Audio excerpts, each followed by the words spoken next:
is most probably the Lilia, the Farsa.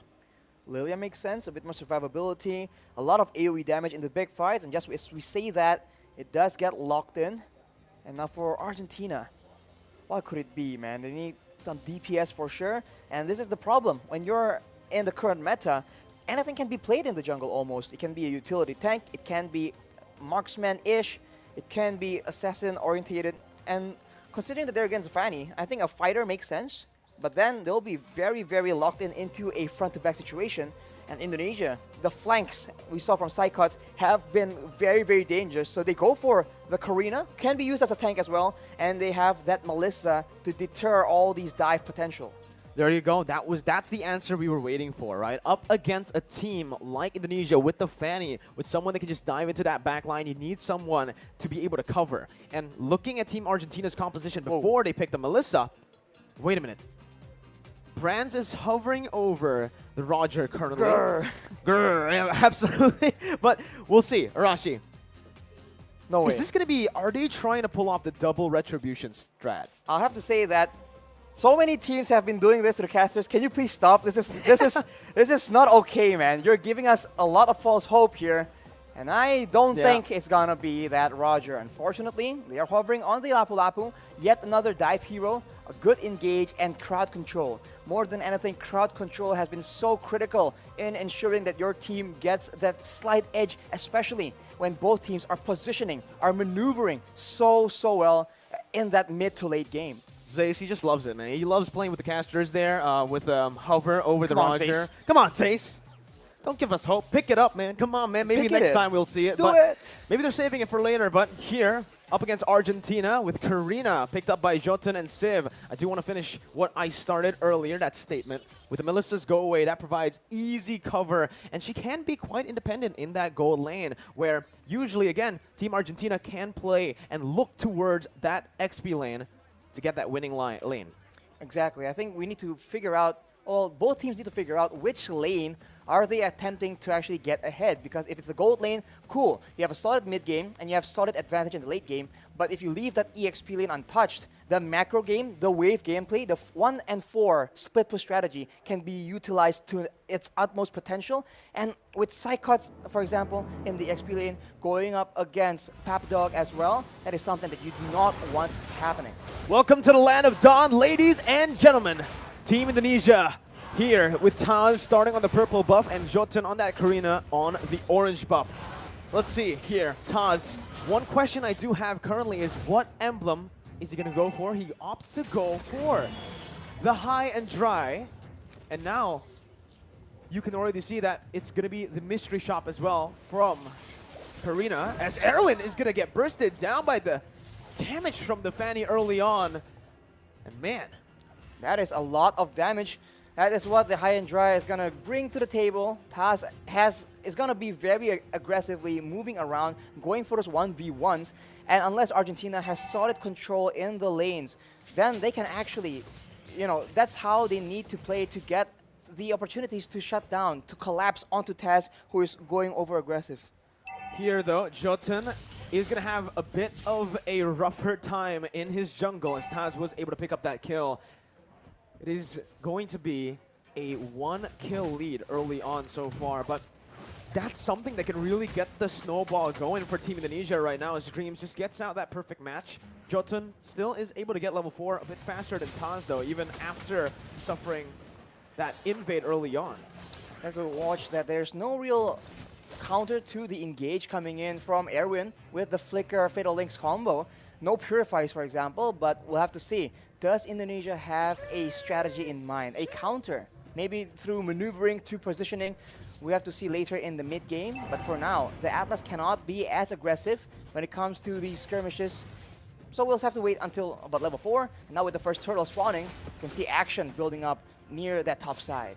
Both teams are playing it a bit passive here early on, but wait a minute, a solo kill in the gold lane by Brands, the Indonesian king of marksmen there, as he is able to actually win out up against the damage. Taz, out of nowhere with Dreams, finds the Divine Judgment. Now Taz just going mad with the cables, and that's going to be Hijume who picks up a double kill. Papa Dog caught in his own jungle. Psychot just does some damage.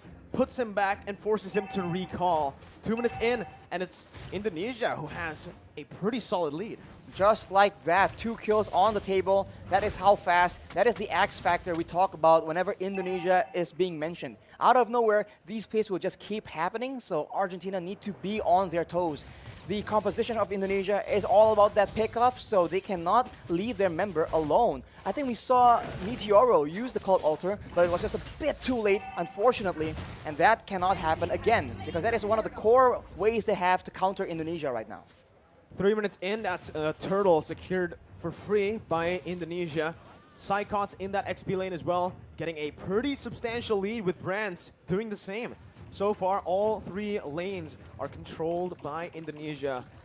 And this is a good read as well. Brands knows something is up, knows that Erwin has been missing on the map for quite a long time, so he plays it safe. Meanwhile, Indonesia, Dreams and Hijime, they don't decide to rotate. They decide to just keep that pressure in the mid lane to, again, relieve some of that pressure from the other lanes. I'm just waiting for the time where Tazz will start exploding out of nowhere, because right now it's a ticking time bomb, man. He is farming up, but once he feels that he has the necessary items, he's about to go absolutely wild. And as you say that, oh my goodness, Tazz! There's so much damage. Hijime pops that black shoes to run away from Erwin's possible engage here. As Psychots tries to make his way into that mid lane, just again opening up the map for the rest of his teammates. And that damage is absolutely absurd, man. Meteoro just disappeared. They're trying to do it onto Erwin right now with a Divine Judgment, but Erwin pops that perfect match. Very well timed to get out of the Divine Judgment. Tazz on the Fanny right now, an absolute menace. And I don't think anyone from Argentina can deal with him 1v1. They need to find a way, a team fight, force him into these situations where the high-end dry won't really have a lot of impact. He won't be able to actually get those solo kills, but it's easier said than done. As we say that, oh man, he used the Shadow Stampede. The Cold Altar HP is gone just like that, but Meteoro has the flicker. You can see the kill pressure already from Tazz on the Fanny. That's why it's a signature pick, and that's why usually we see it banned out. The Cult Altar, man, we talked about how it's only very situationally good against teams with limited amounts of damage, maybe big burst damage, so that the second life can be preserved for, you know, for your team to actually have more impact. But when the Cult Altar HP gets taken out like that, it's too dangerous. Erwin with a perfect match again has to use it defensively. A very different Atlas gameplay for Erwin here today, as Meteoro is going to be chunked low, goes in for Shadow Stampede, Dreams gets targeted down, but it's only the Roamer. A shutdown as Jotun puts Argentina on the board, but it's Tazz who picks up a trade up top. Tazz now going on to Papa Dog with a cutthroat as well. The flicker ready to save Papa Dog, but it's still a solid trade, 1-for-1 right now. It's unfortunate Hijime was the one who actually fell in the engagement. He is the one with 3 kills right there, so it's not ideal. I think he chased a bit too much, but of course we see again the damage potential coming in from Indonesia. A lot of poke damage, and if you get too low, Tazz does not waste any time at all securing that kill, taking you out of the Land of Dawn. Now it just goes to the discipline game, right? They already have a pretty good lead, 3,000 gold. That's going to be building again. Tazz looking for that play, jumps in just to bait out that Cult Altar, and now it's gone. Meteoro has nowhere to go. Bro. A brilliant decision by Tazz as well. He didn't get turret aggro, so he just played around the minions, forced Meteoro to pop that Cult Altar. It's pretty impressive. Very impressive. And it's just too fast. If you wait for the right moment, you might get taken out before using it, but the Fatal Link is being used, Mirko. Only to Dreams right now, who is the roamer, who can soak in a whole lot of damage, and now it comes down to Tazz, who's able to rotate down below. Jotun finds a pick, Brands gets taken down. That's going to be a 2v1 situation. A 2-for-1 trade as well, but it is going to be equalized in that mid lane. Psychots, flickers forward, gets the double kill, and makes it a 3-for-2. That axe accuracy coming in from Psychots. A 3-for-2, not ideal, but I guess at this point, Argentina need to get themselves on the board right here. If they play a bit too safe, they're just waiting for the members of Indonesia to set up for the next play. And as we can see, it can come just like that. Divine Judgments, bravest fighters, and of course, Tazz just slice and dice him all the way through in the back line. The damage, look at that. He went for 2 items early on. It's going to be the Heptaseas and also the Melthic Roar. So he knows that Argentina are going to start to pile up on that physical defense. Going for just physical penetration as early as 7 minutes in the game will basically mean he'll deal true damage. Not to mention, he is up against essentially 3 heroes that can go tank, so it's a very smart adjustment decision in the item builds. And now with that lead, Indonesia is just pressuring away the members of Argentina from this turtle. They're still able to secure the purple buff, but right now, full control for Indonesia, unless Argentina does something unexpected. Erwin, with that flicker, we've seen him make the plays happen, but can he replicate the same success? 2 ultimates burnt out by tazz. What? Go away. Cult Alter, 2 very crucial ultimates when it comes down to the team fights. And just like that, the engage potential that Argentina had, the pick potential with Erwin, it disappears because of the counter engage that Indonesia can constantly threaten with. Dreams jumps in, finds the Divine Judgment onto Meteoro, knowing he does not have that Cult Alter. And Brands picks him up like it's nothing. Dreams now opening up the map, going to be targeted down. Dreams going to be taken down by Argentina. A 1-for-1, but it is the mid laner taken down for the roamer. Look at the mid lane though, the wave management coming in from the Indonesians. We've talked about this since the drafting phase, and Argentina is absolutely feeling it. Even when they get a kill, it doesn't look like they're getting any control, and look at the aggression. Papa Dog dove under the tier 1. Tazz styling, and Hijume picks up the kill. Papa Dog 0-1 currently. Again, he tried his best early on. He went even in lane against Psychots, but because Tazz has had such a good time around the map, just getting kills and getting the snowball rolling, he can start to melt these tanks down. Psychots up top waiting in the bush, jumps in with the Bravest Fighter, forces the go away before the fight even starts. Erwin is forced to use the perfect match now as Psychots gets caught, but he baits enough of the resources out. One frontliner for another. Erwin for Psychots as Indonesia looks for the re-engage, and Tazz is a monster. Jumps in like it's nothing, jumps out like it's nothing. How is he able to maneuver like in curves on a Fanny? Usually we see linear movements with the cables, but this man, he is drifting right now. It does feel like he's drifting, you know, he's playing those cables in a way where it looks like he is actually going around the walls. But this is his signature pick. This is the reason we usually never see it get left open. And this man was a mid laner, so now in the jungle position, this man is just flexing all this mechanical skills, the killer instinct as well.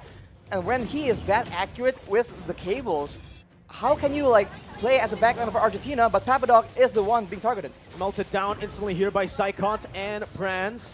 Erwin tried his best to pop that conceal and the perfect match to reach towards his teammate, but Papadog just gets bursted down too fast because, again, of the items. Even Brands with the Hunter Strike in the Melfic Roar, with the POD completed so early on.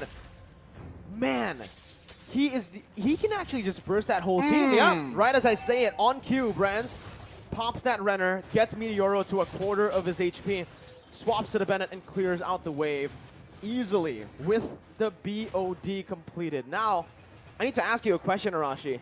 Argentina, how do they come back in the game, if it's even still possible? They need to get a shot down somehow, some way, man. I mean, they have some tools to get a catch, but they need to make the proactive movement. They can't wait for Indonesia to go in like this. Well, the Cult Ultra's there. Oh, no! Gets baited in by Tazz with the cables. Meteoro falls as well as that Psychots who finds the double. Brands completing the Haas Claws will mean that he will no longer need to recall. He can just hit a few minions, go for a few creeps in the jungle, and get back to full HP.